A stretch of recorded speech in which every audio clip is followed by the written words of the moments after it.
part of the masterclass. I'm so grateful that you joined me again. We're gonna take a closer look at the different form of childhood traumas and how they play out in adult life. As I mentioned before, we are very much in denial. Actually, one symptom of addiction is denial. It makes sense for two reasons. First, of course, we don't want to feel the wound and all the pain around it and all the unworthiness. So it's distraction. And the second reason is to make us feel better, we build like a whole great identity. And that's basically built around that wound. So we don't need to feel unworthy. We feel opposite. We feel great by being successful, famous, rich, beautiful. Even the spiritual path, can serve as that. I want to be enlightened. I want to just get out, you want to escape this dense reality. Just a wound is created that makes the person feel unworthy or similar feelings like feeling unlovable and so on. What happens then is the person creates an identity, a lifestyle, could be a job or just a whole lifestyle that makes them feel anything but unworthy. That's the last thing they want to feel. Also, because anytime they feel then unworthy, it brings them back into childhood and triggers that that trauma, those memories and so on. So those people are usually very sensitive and easily offended and this kind of things. The good side about it is, it's never black and white. It's not just good or bad. The good thing is, through that, we have a lot of amazing people that invent amazing stuff. Yeah, so they really focus on something. They want to get rich. They find a way to get rich sometimes that benefits a lot by, for example, inventing something. Or classic example, of course, the artists that create beautiful songs. Yeah, it's part of our culture. Also, of course, it's a bit problematic with the music, as I mentioned before, that if traumatized people write songs about love, that can just keep a whole collective in that circle of fantasizing and being melancholic and so on. I've been there because I had that wound inside of me that matched a lot of wounds of artists, or we all have that kind of. I loved to listen to that music. I felt understood, and it's almost can be addictive to be in that melancholic state and just dreaming of a partner, or also this whole music scene, that fan artist relationship and so on, has of course two sides. Yes, it can really create an amazing magical energy to be on a concert and people really just feel the same, and the artist is able to mobilize and energize the crowd and so on, and that gives the artist usually a high also. But of course we see that this is just for that in that moment, right? When the crowd is applauding the artist, putting the artist, the band on a pedestal, they feel incredibly amazing and high in that moment. But since they have not embodied really that, because they still usually carry wounds, this can only last during the tour or whatever, or even just in that concert. And then artists often talk about like coming down and having really that crash after tour, like a blues depression kind of thing. And that's why it's so important at one point that we all, take a closer look at our wounds. It's amazing. Everything that happened is great. Again, it brought us where we are today. Often really it created something beautiful, but it can really be dangerous, especially for the artists also, if they don't integrate that almost like split off wounded part that we don't want to feel. So they get addicted to those short-time highs, and anytime they don't have it, they need more substitute like alcohol, drugs, whatever. That's how so many artists also, become addicts in a really dangerous way. Feeds the ego. It's probably the best example. We all know those artists that become divas, narcissists, and so on. Yeah, just going really into a illusion. Again, because they get so addicted to those short times highs, and it is a fake confidence, like I explained in the first part. Yeah, an identity we created on purpose, or our subconsciousness created it. Our subconsciousness rules our life. You can really say that. And then the conscious part just basically makes up reasons and rationalizes the behavior.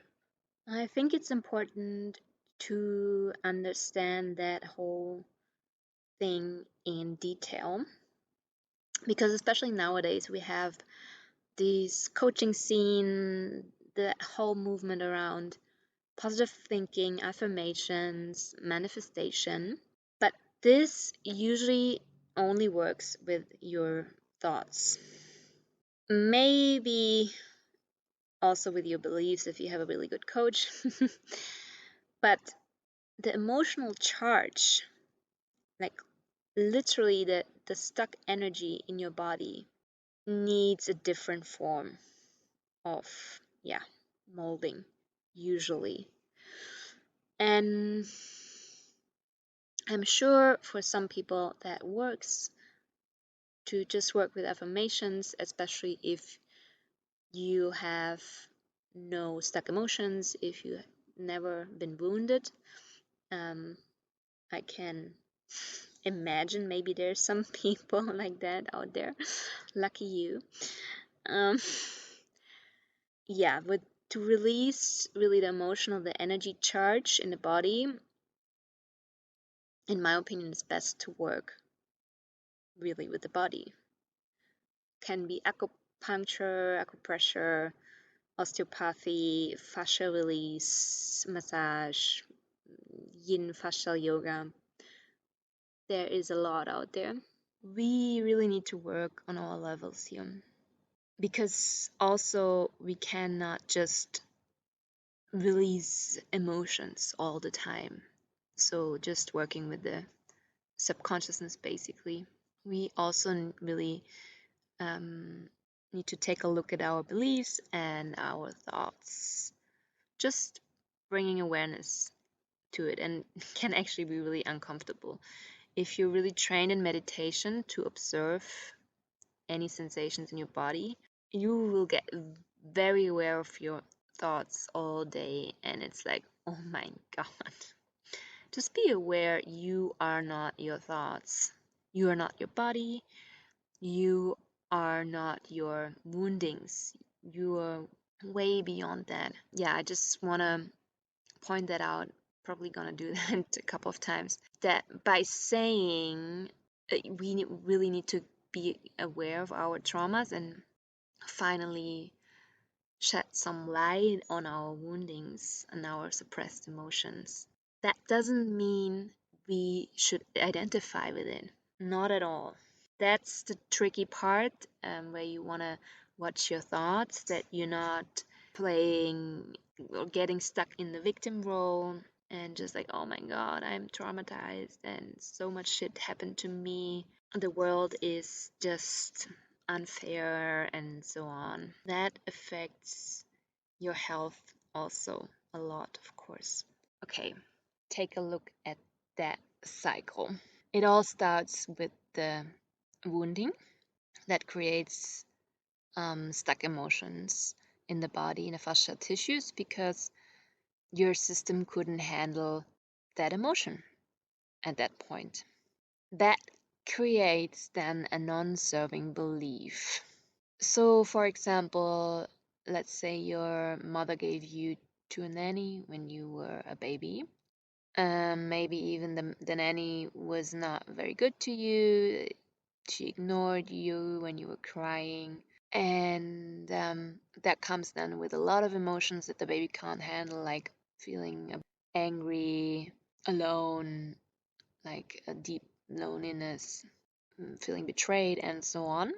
And the non-serving belief that can come out of that event is, I am not worthy of love, I am not worthy of attention, or I am unlovable.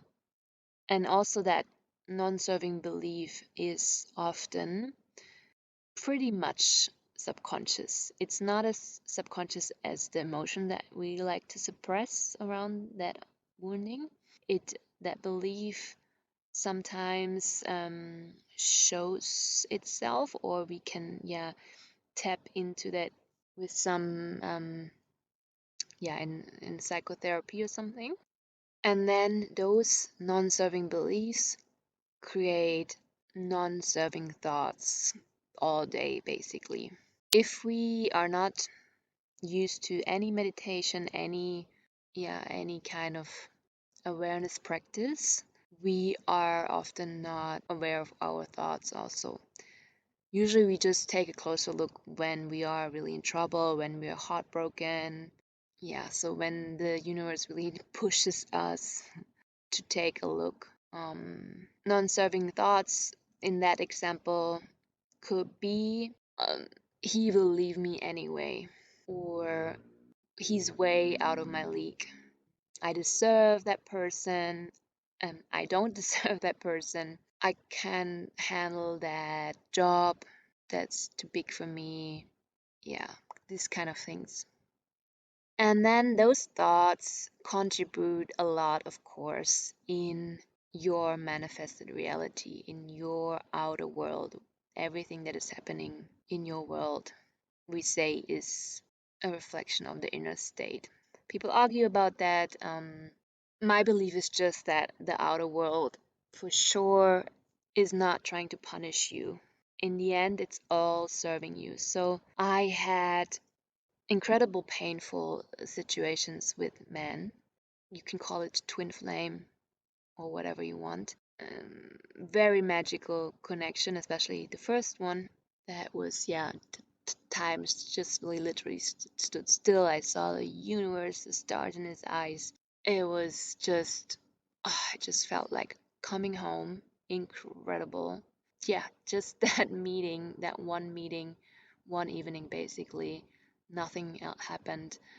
Brought me into kind of a love addiction, into obsession for 3 years, and it was the most painful thing ever to let go of that.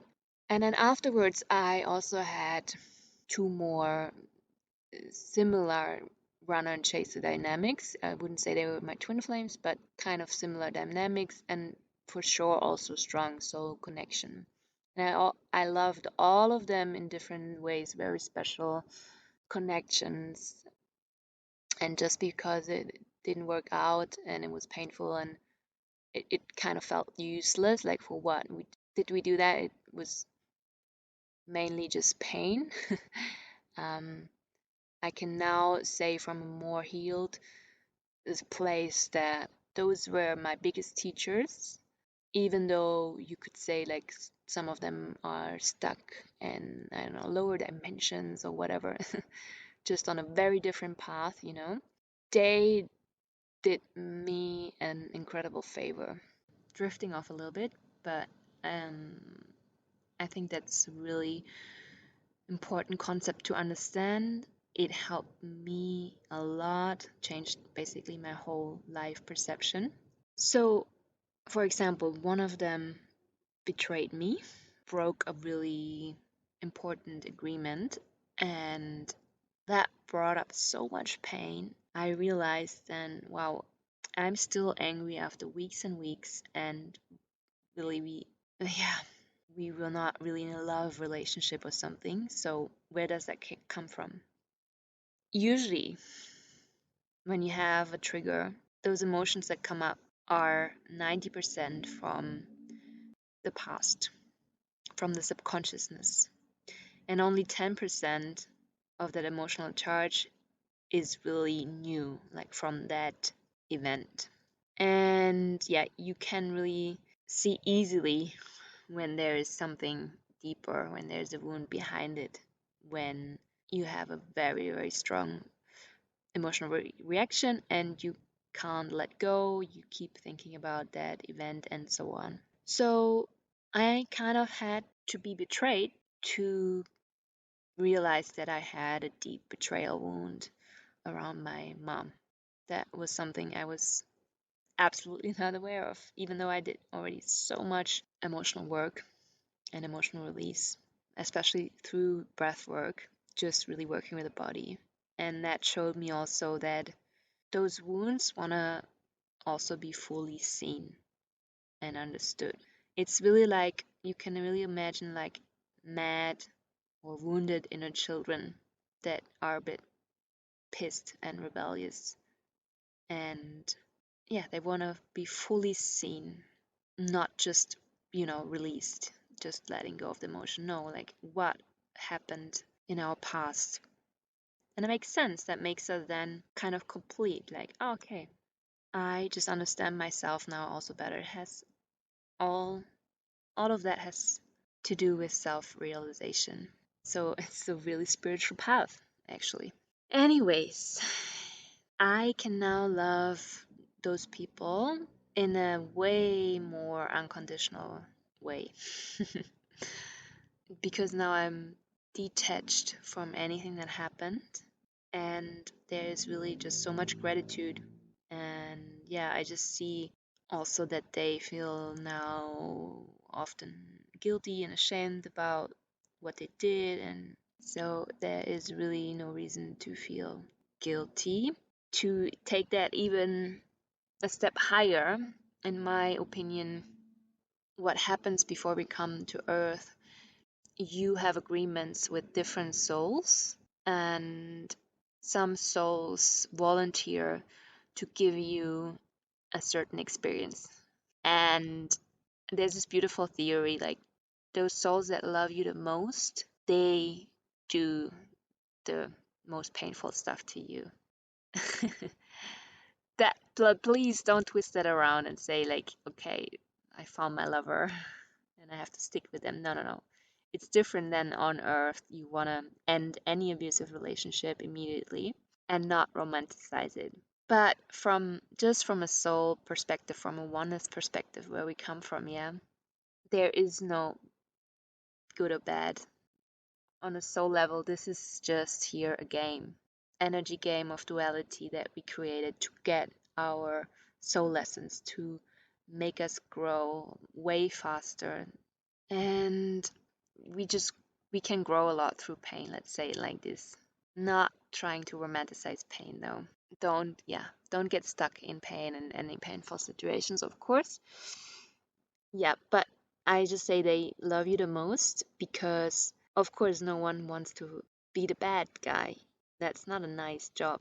So the whole theory also says, of course, you as a soul choose your family and your where you want to live and all the life lessons, or the, let's say, the major life lessons before coming to Earth. So it's not your fault. Don't see it from that perspective. Yeah, it's a bit tricky to understand if you have zero spiritual spiritual background. In an enlightened state, there is really no pain or joy. It's the same.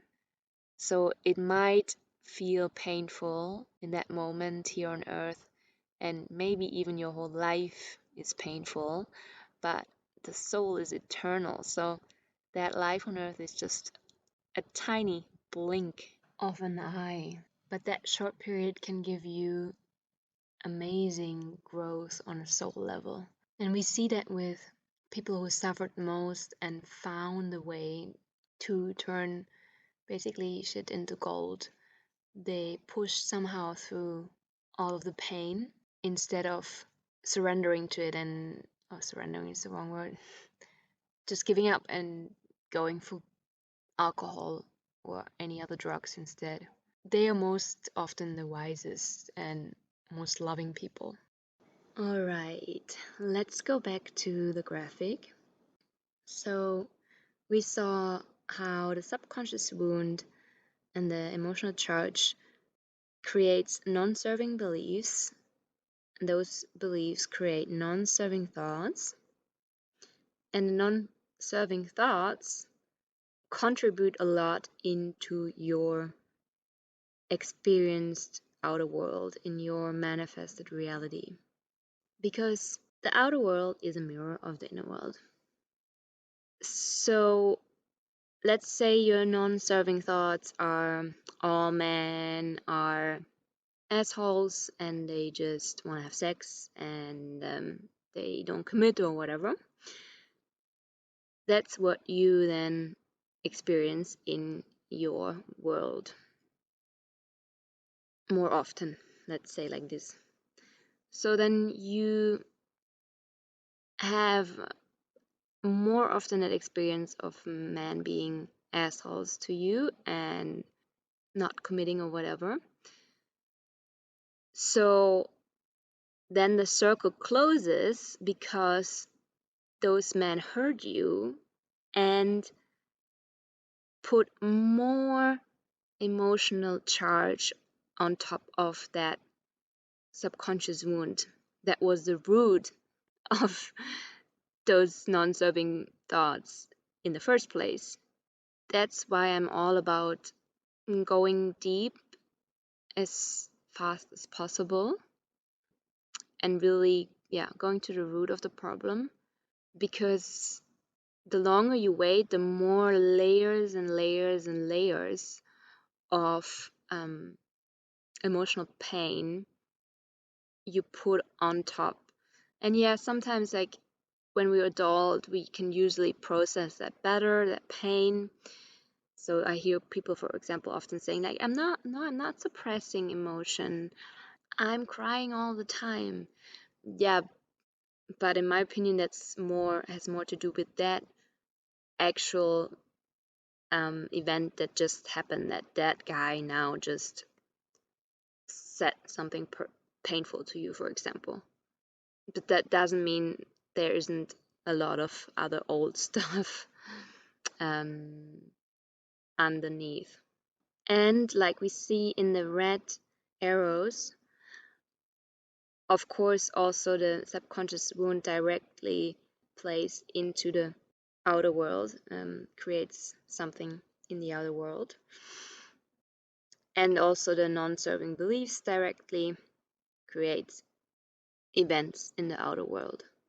That means, sometimes there's something so subconscious that you don't even have negative thoughts around it, or you're just not able to track them down. Here comes the important part. That means that just changing the thoughts alone doesn't work. That's the one point of the New Age movement and all the coaches that I see very critical. That they are able maybe to track down this kind of thought, all men are assholes, and change it into something positive. But as we see, the wound itself and the belief itself also create the reality, and the wound itself maybe even creates most of it, because that's just in your energy field. And the law of attraction says are attracting what you are. On an energetic level, the outer world matches your energy. Yeah, and just changing your thought, of course, doesn't change that energetical charge. That's why now some people understood and they are spreading the word, like, if you want to manifest, you have to do the shadow work. I'm glad to see that, because yeah, before it was all like positive thinking and yeah, just really focused on a mental level. I also know some teachers that understand a bit about energy, like law of attraction teachers or manifesting teachers, which is now super trendy, in case you didn't know. It's all over the internet. Um, so they say, yeah, you have to raise your frequency. Do something that you really like. If you are down, just get an ice cream and, I don't know, meditate and do some yoga.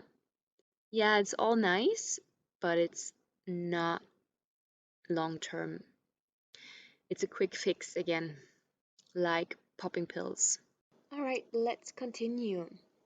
It's very important to understand how any form of trauma is created, because again, most people don't even know that they have been traumatized. So, how is attachment trauma created? Any situation that disrupts the bond between a parent and a child is creating a wound for the child, especially if it doesn't have another source than of love and soothing. A parent leaving or dying, very important. If your parents get divorced, for example, and your dad leaves the family, attachment trauma. If, yeah, one of your caretaker dies, most people understand, okay, that creates a lot of grief, and it can be a trauma in the sense of too much, too much grief. But we don't really understand that there are more feelings around it. There can be more feelings around it, like feeling even betrayed and angry by that parent that left you, or that died. Again, children don't really think super rational, yeah, and they can be in such shock, like, how can you leave me here alone? And it's a form of betrayal wound. And that, of course, then causes in later life trust issues or any form of commitment phobia problems, just yeah, being in a really solid relationship. Those wounds can be covert or overt, direct or vicarious, a lot of forms and many levels of intensity, and because everyone has different tolerance. I'm pretty sensitive, so I would say maybe I was easier to be traumatized. Let's look at an example. If your parents yell a lot, they criticize a lot, and at the same time are emotional, unavailable, just, classic unconscious parents that we all had, because the consciousness was just pretty low on the planet. It's now just rising, because a lot of people doing the healing work, getting into meditation and cleansing the body and so on. So most of our parents were disconnected from their own needs. So of course they don't know how to take care of the emotional needs of their child, right? For example, reading your child, how do you connect with your child if it feels a certain way? Can you feel and tune into the feelings of the child? What does it need, and so on? As we saw before, this can create early felt unworthiness if you don't get enough attention, emotional support, if you are neglected. There are lots of other forms of traumatization though. For example, fear, insecurity, and inconsistency. That means you had no structures, no rituals in your parents' house. There was a lot of blame or shaming, of course, abandonment. The house was chaotic, unorganized. Your parents were maybe stressed or critical. Then we have boundary violation that activates the survival responses because the physical or emotional boundaries were not acknowledged. Could be as simple as your parents just coming into your room without knocking, or your parents sharing secrets, something that you told them you don't want your whole family to know. But could be more physical, of course, also. What is emotional misattunement? If, like we mentioned before, emotional needs are not noticed, reflected, or met.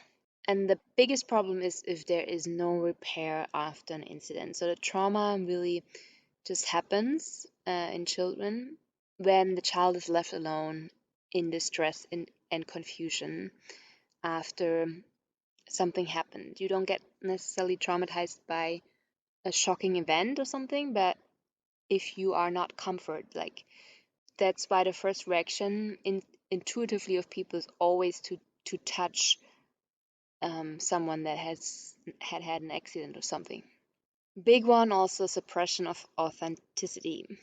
If you felt, say, unsafe to be yourself around your parents, can have a lot of different forms and intensities as well.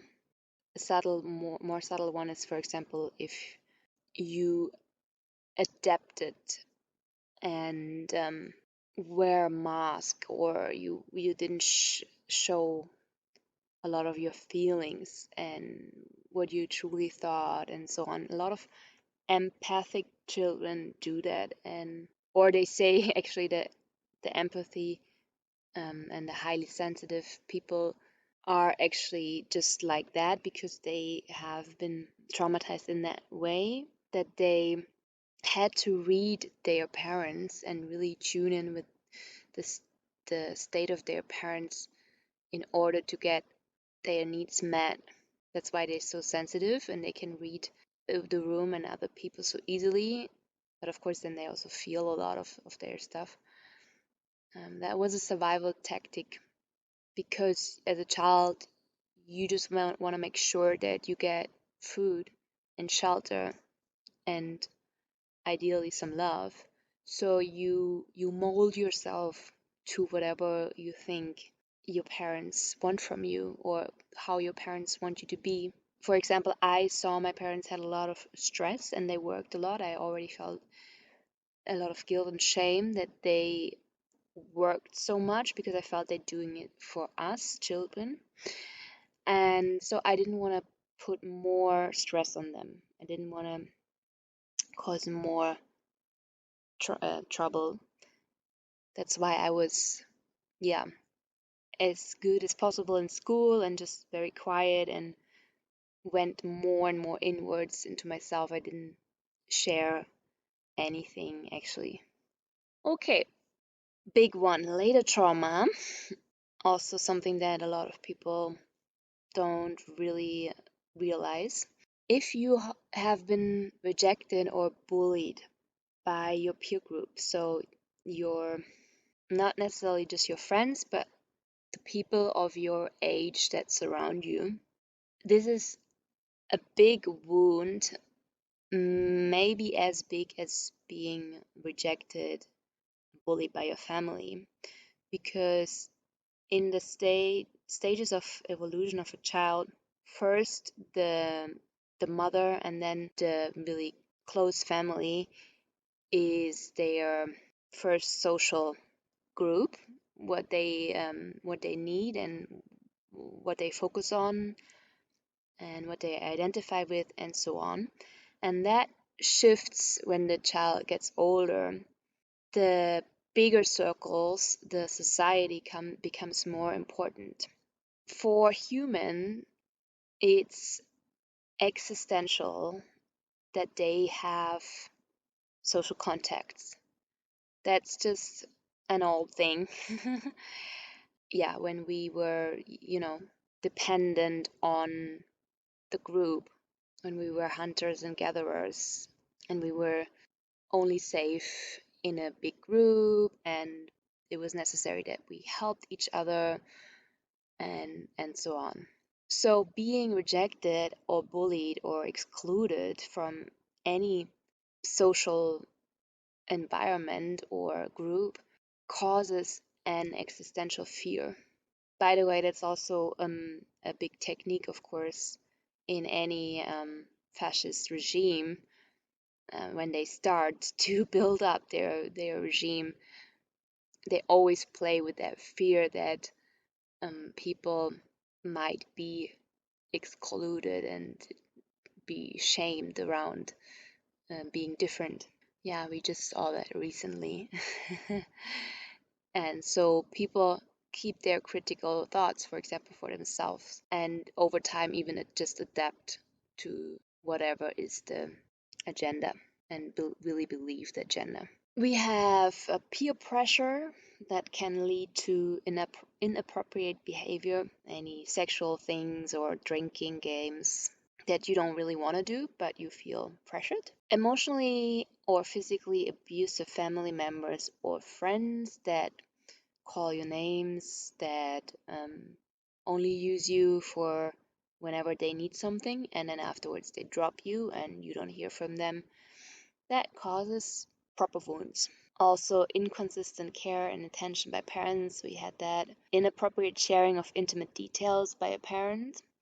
That we see often that, for example, the mother thinks that their daughter is their best friend and create an inappropriate connection where maybe the daughter then also feels she has to deliver some things to her mother and take care basically of her mother. The classic helicopter parents that we see today, they're so afraid of doing something wrong. They're over controlling, strict, pressuring, hysteric about the future is a big one. So parents projecting their own existential fear on their children, and also doing things for a child that it would be capable of doing alone. And we're talking here about later trauma, so that could still be happening in college, and this still would create a wound or emotional charge or certain belief pattern, at least, that, for example, I'm not capable of doing that alone. Also, trauma, of course, being shamed around habits, your eating habits, how you look, body shaming, and so on. We're gonna take an even closer look at attachment trauma now, because that's my specialty.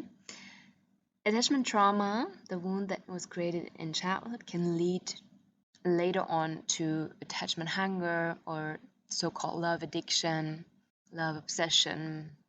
It all starts with the unmet needs in childhood. Could be as simple as not getting the attention you are asking for or not asking for, the attention you're needing from your parents or from your peer group, being rejected, ignored by parents or by people in your school. At one point, the child will give up trying to gain parents or friends' emotional care. They will give up trying to belong to the peer group.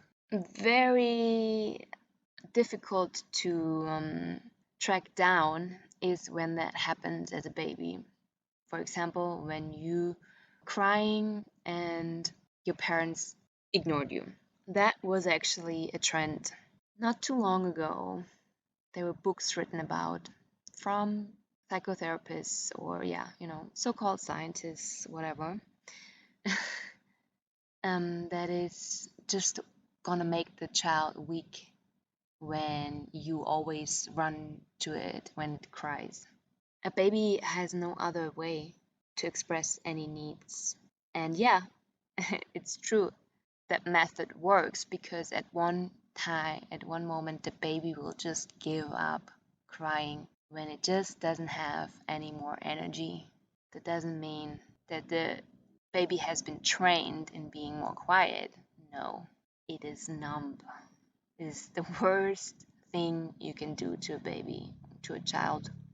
Later on, because the child didn't get attention from parents or the friends, and it just gave up, okay, there I cannot get anything. We all want love, so at one point we start looking somewhere else for love, or what we think is love, because we don't even know what is love, because we never got it as a child, right? So constantly we look for sex, recognition, success, work, fame, beauty, all that we already mentioned before. And guess what? As long as you don't get to the root, energetically charged, you will stay in a cycle of suppressed shame, guilt, low self-worth, lack of self-care. I've seen people that didn't even take showers anymore. They're so numb, they don't know when they have to go to the toilet. And of course, super unconsciously, we still feel unlovable. No matter how much success or fame or whatever we gained, that's the core issue.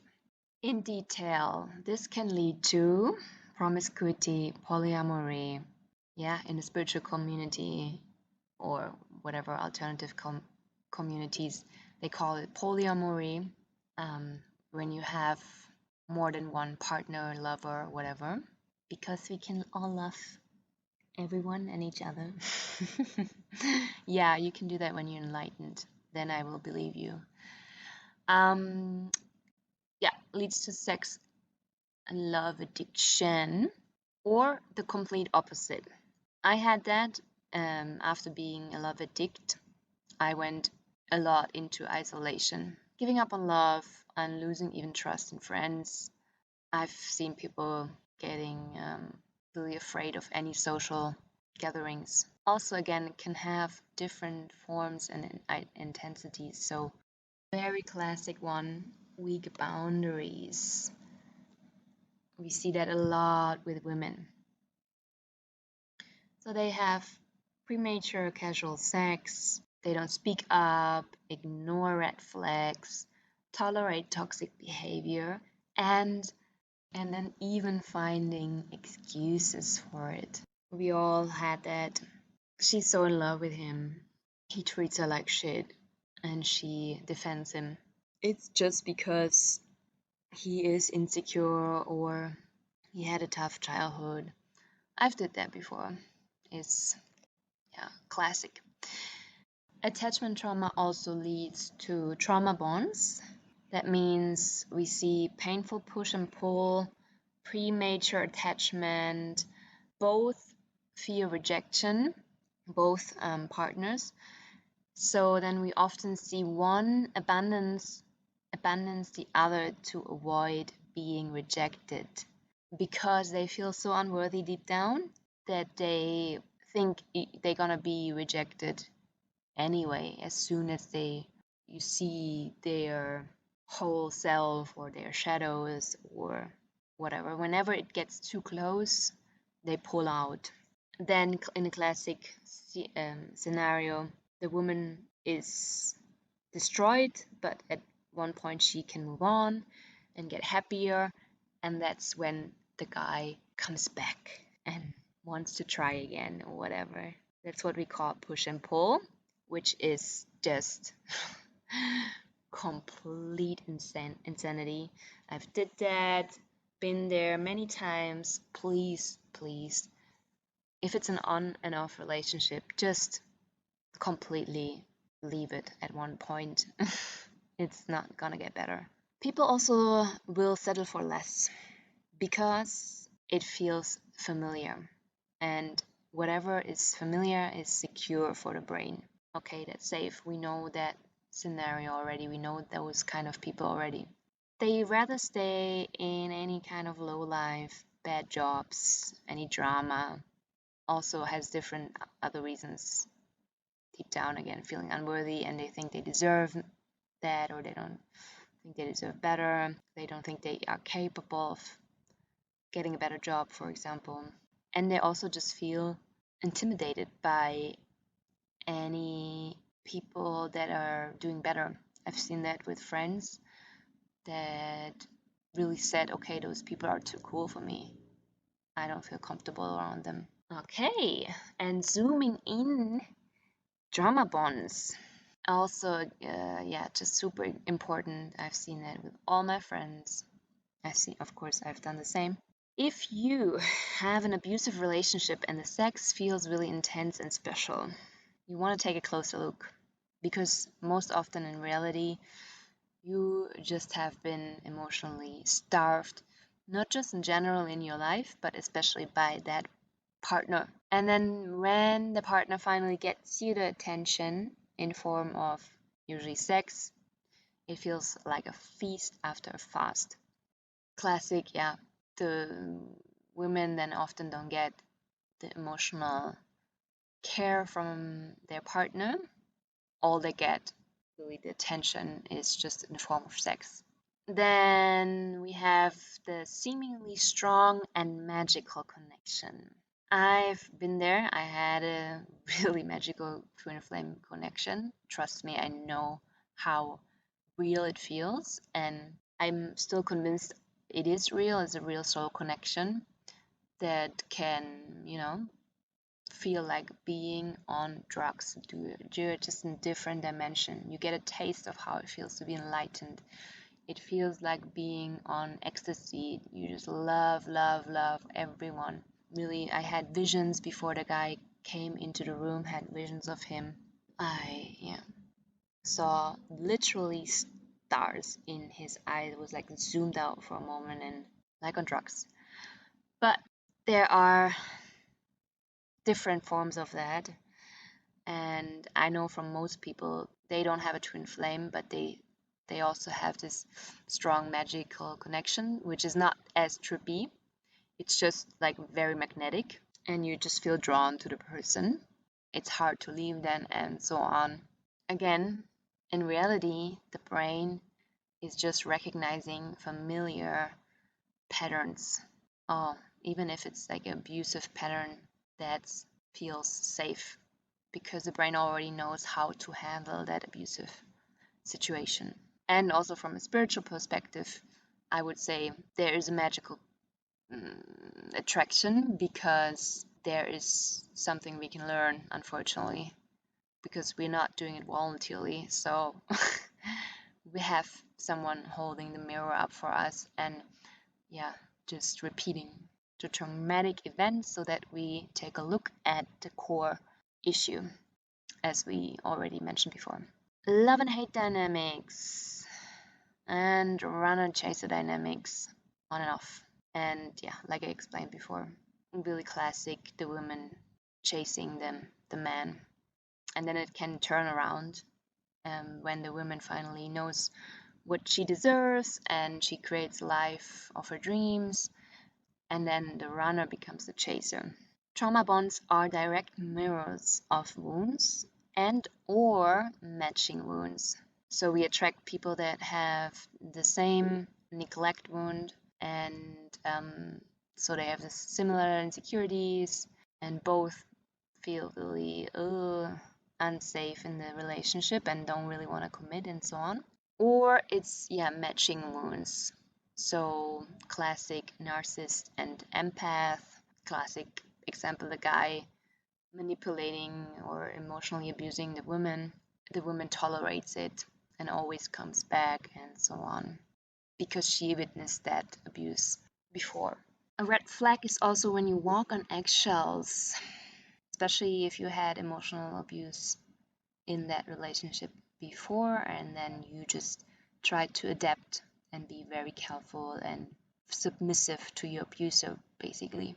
Often then the self-worth is tied to the approval of the partner or also from others. People feel incomplete or nervous without a partner or with attention from the partner. Classic example, women going nuts when they don't get a text answer in, 2 hours or less. And in the end, it's all about being finally chosen. So why do women tolerate abusive behavior? because they want also the feeling of approval and that kind of success feeling that yes, finally, person I love chooses me over work, over friends, and I don't care how shitty he treats me, at least he still sticks with me. Because yeah, back in childhood, the parents didn't choose you over work or other things. So we want to fix that in the trauma bond relationship. How does that look in detail? All right. This is all subconsciously. As I said, you try to secure unmet needs from childhood by replaying the situation with your partner. And the partner is then basically a representative for your parents. That in that way, the subconsciousness tries to heal or fix or control the situation. So you also want to look closely where in your life are you really controlling and obsessing. That gives you a lot of hints about your fears and so on. So you're trying to change a situation with parents from childhood by fixing the same situation with a partner in the present. Or you try to uplift, fix a partner, and heal a partner, help a partner, make him successful, whatever it is, as a representative of flawed parent that had a problem, alcohol problem, or was very, very insecure or unhappy. And in that way, also very important, you make the partner dependent on you because he needs your help, right? So that also makes you feel superior and in control. Big thing. We always want control because if we feel we are in control, we feel safe. Classic, taking care of a partner so that she turns into caretaker for oneself. And again, if you take care of a partner, you feel in a more powerful position, but also you want to fix them so you finally have that kind of parent that didn't really take care of you. And that's why mostly you wanted your parents also to be fixed, because we're not stupid as children. We know why often we feel at least a little bit why we didn't get our needs met. And then it's really important to understand that childhood trauma is in fact a development issue, because the trauma interrupts the emotional or the brain development and keeps the victim stuck on that specific emotional development state when the trauma happened. So that's why we see so much immature behavior. For example, making a partner jealous as a love test. People are unable to express their needs or any negative feelings and just have intense insecurities. I see so many people unable to self-soothe and regulate. They always need people around them. They can't deal with negative emotions in a rational way, so they project it on partner or anyone else, on the bad news, politics, whatever. Blaming, shaming, as we had experienced as a child. Impulsive overreactions that can become really violent. Revenge, childish texts, physical verbal attacks, and so on. Those people have problems with changing their perspective, because that's what a child can not do up to a certain age, to see things from the perspective of the other person. So that's why, for example, narcissists have little or no empathy. It's just all about them, and since they cannot feel what the other person might be feeling, they don't care. Of course, they're stubborn, self-entitled, and egocentric, like a child. All right. So, what are the complex effects of childhood trauma? One classic scenario is the runner chaser dynamic.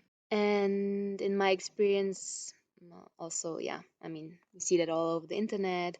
It is often the men that are running away from the relationship, at least in an obvious way.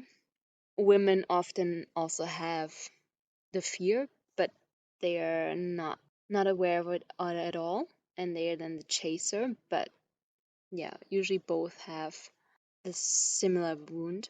They are running away from the relationship because that triggers a fear of rejection and the feeling of inferiority. Plus, this general overload of emotion is especially difficult for men. It makes them feel incredibly weak and out of control. And the last thing a man wants to feel is weak and out of control. They simply can't handle all of these emotions that come up.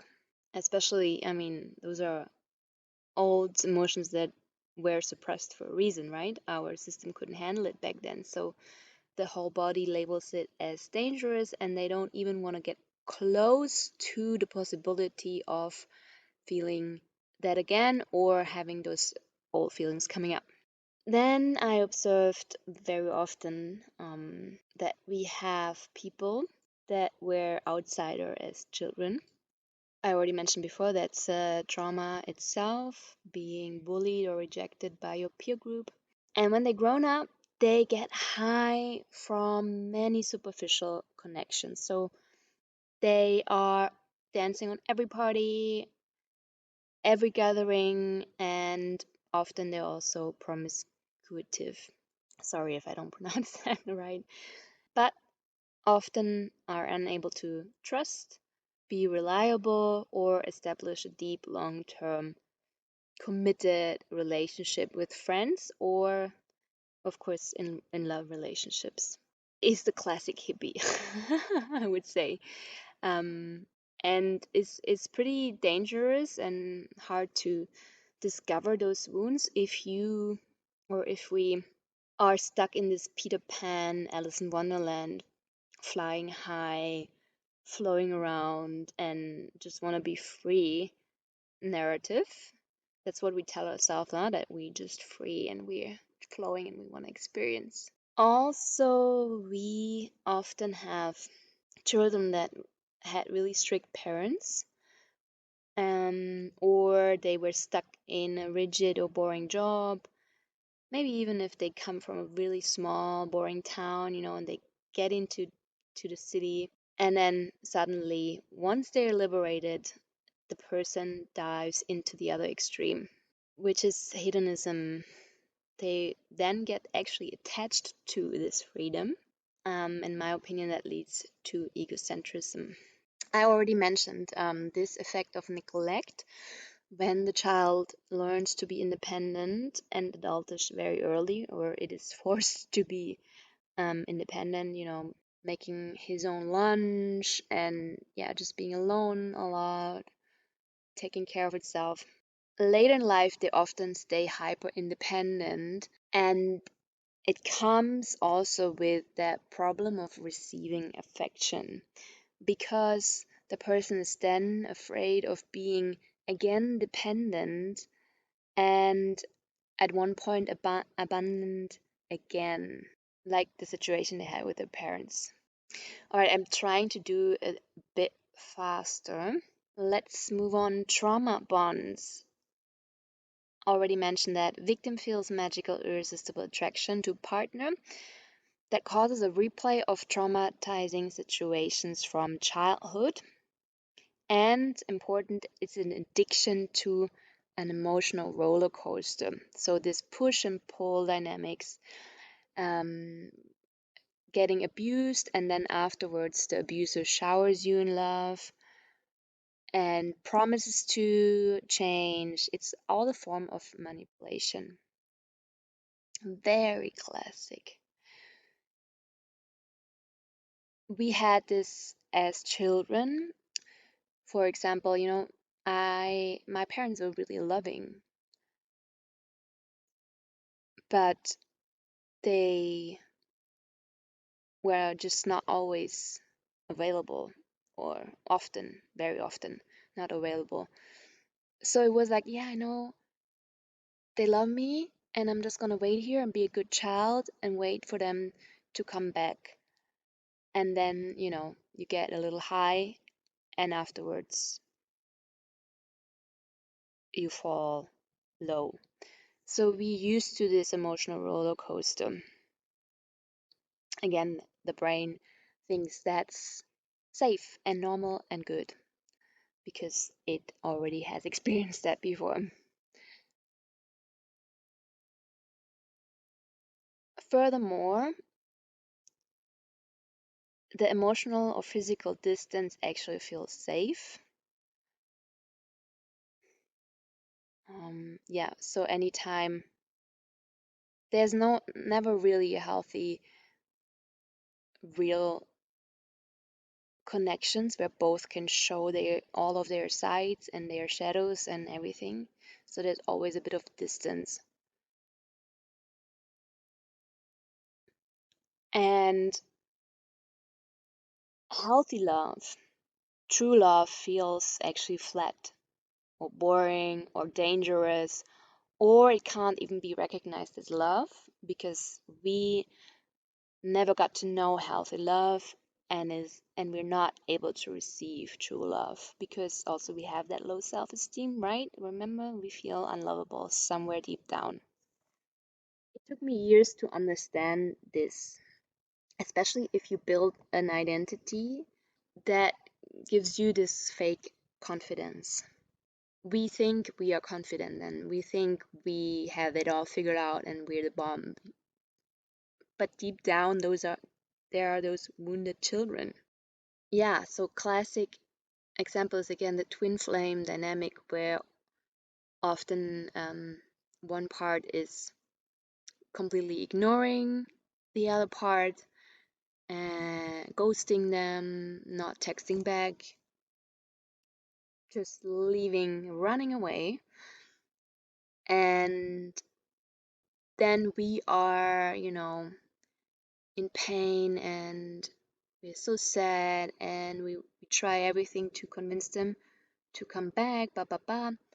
But actually, deep down, this emotional physical distance feels safe because, like I said before, that chaser, the one that is chasing, has also that wound and has also block, you can say, in the heart or closed heart, some form of fear of a real relationship.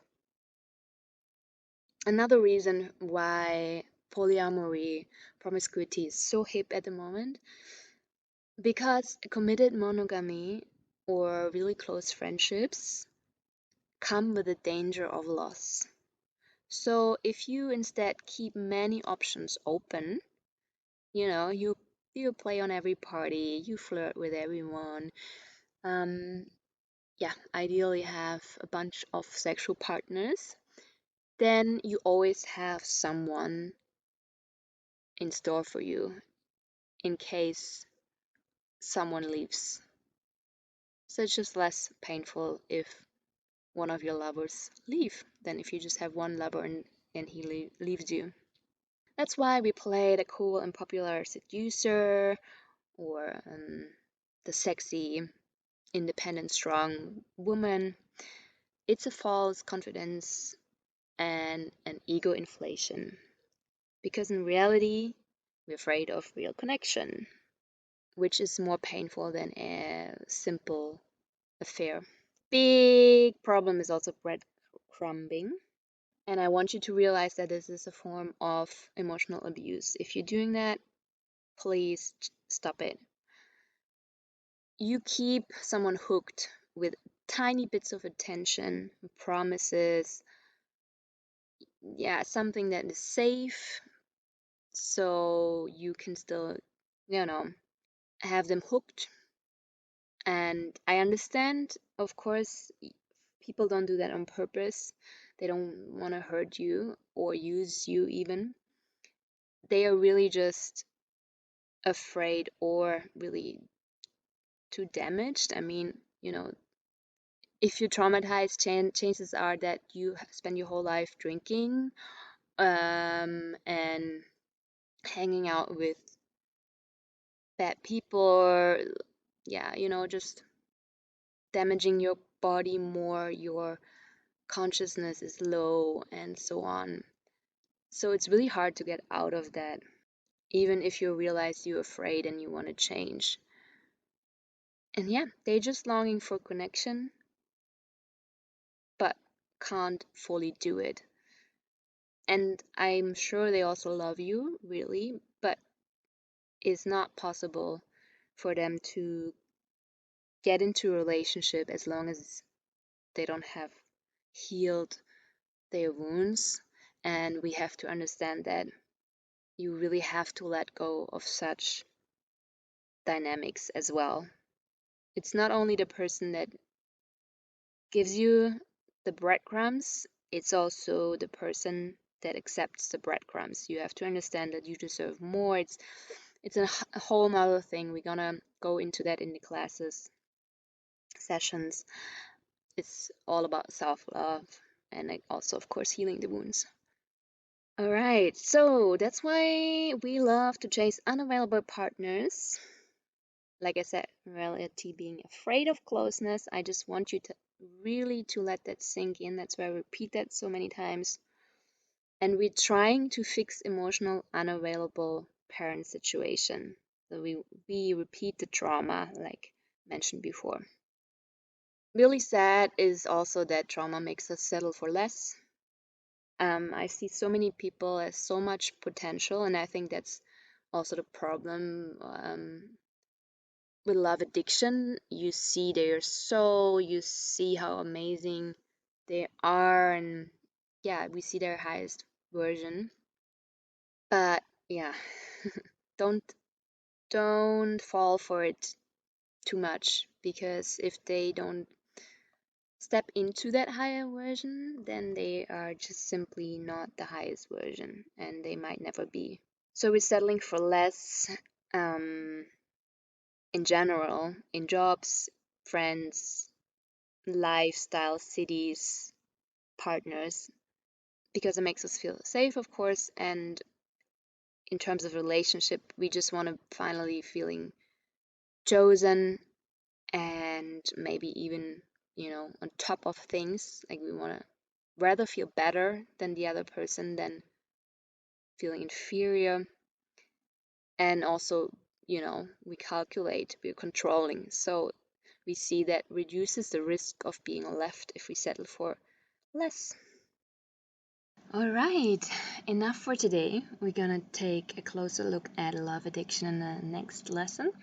For now, I just want you to sit down and scan your life, scan your past, go really through all the things I listed and see where you can find it in your life.